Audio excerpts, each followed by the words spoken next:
ఇన్నాళ్ళు చట్టానికి కళ్ళు లేవనుకుని డ్రగ్స్కి అలవాటు పడ్డారు. కానీ ఇప్పుడు షోలే సినిమాలోని ఖానూన్ కే హాత్ బహుత్ లంబే హోతే హై అన్న డైలాగ్ గుర్తొస్తోంది. సిట్ అధికారులు గత వారం ఓ టాప్ డైరెక్టర్ని ప్రశ్నిస్తే ఈ వారం ఓ టాప్ హీరోని, ఓ హీరోయిన్ని యక్ష ప్రశ్నలతో ఉక్కిరిబిక్కిరి చేయడానికి రెడీ అవుతున్నారు. ఆ టాప్ హీరోకి హీరోయిన్కి సంబంధించి ఇప్పటికే కొన్ని లింక్స్ బయటకొచ్చాయి. డ్రగ్స్ కేసుతో ఇప్పటికే టాలీవుడ్ షేక్ అవుతోంది. కేసు తీవ్రత చూస్తుంటే నోటీసులు, విచారణలో 12 మందికే పరిమితమని ఎవరూ అనుకోవడం లేదు.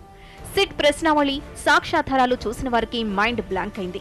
ఈ పరిస్థితుల్లో సోమవారం నుంచి దర్యాప్తు ఎలా ఉండబోతోంది అనేది హాట్ టాపిక్ గా మారింది. గత వారం 19వ తేదీన పూరి జగన్నాథ్ను ప్రశ్నించారు.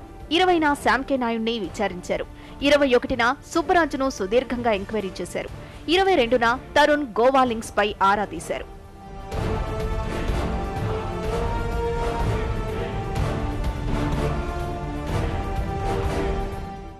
ఇక రెండో వారంలో మరికొందరు ప్రముఖులు చెలో ఆబ్కారీ భవన్ అంటున్నారు.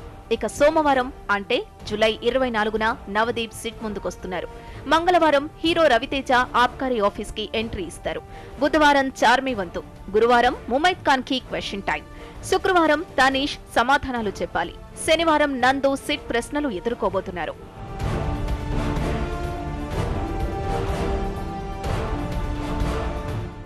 ముందుగా సోమవారం నవదీప్ సిట్ ముందుకొస్తున్నారు.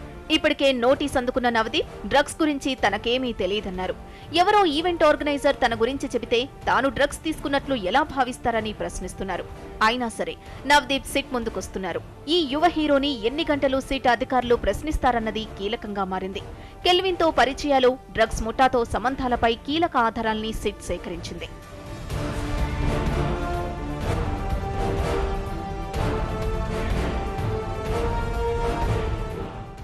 మంగళవారం సెట్ ముందుకు రాబోతున్న హీరో రవితేజ ఈ మొత్తం వ్యవహారంలో హైలైట్ అవుతారని ప్రచారం జరుగుతోంది.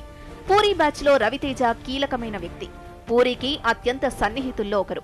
హీరో రవితేజ, శ్రీనివాసరావులకు డ్రగ్స్ సరఫరా చేసినట్లు జిషాన్ అలీ అనే వ్యక్తి సంచలన నిజాన్ని బయటపెట్టడంతో సిట్ ప్రశ్నావళి మరింత పెద్దగా మారింది. సౌత్ ఆఫ్రికా నుంచి వీరిద్దరికీ డ్రగ్స్ ను సరఫరా చేసినట్లు జిషాన్ అలీ సిట్ అధికారులకు తెలిపినట్టు ఊహాగానాలొస్తున్నాయి. రవితేజ ద్వారా సినీ పరిశ్రమలోని పలువురికి డ్రగ్స్ ను సరఫరా చేసినట్లు జిషాన్ అలీ వివరించాడు. అయితే హీరో రవితేజను విచారించిన తర్వాత టాలీవుడ్ లోని మరికొంతమంది ప్రముఖులకు కూడా నోటీసులు జారీ చేసే అవకాశం ఉన్నట్లు ప్రచారం జరుగుతోంది. సినీ హీరోయిన్ చార్మి బుధవారం ఆబ్కారీ ఆఫీస్కు వస్తున్నారు. పూరి జగన్నాథ్ కి సన్నిహితురాలైన చార్మికి కెల్విన్ తో ఉన్న డ్రగ్స్ రిలేషన్స్ గురించి సిట్ అధికారులు ఆరా తీయడానికి రెడీ అయ్యారు. జ్యోతిలక్ష్మి ఆడియో ఫంక్షన్ లో కెల్విన్ హల్చల్ చేసిన ఆధారాలు కూడా సిట్ ముందున్నాయి. అయితే డ్రగ్స్ తో తన బిడ్డకు సంబంధం లేదని చార్మి తండ్రి ఇప్పటికే చెప్పారు.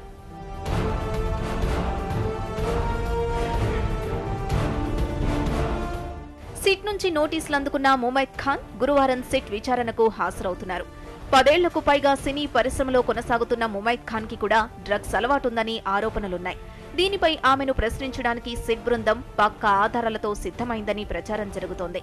బిగ్ బాస్ హౌస్ నుంచి ఆబ్కారీ హౌస్ కి ముమైత్ ఖాన్ షిఫ్ట్ అవుతున్నారు.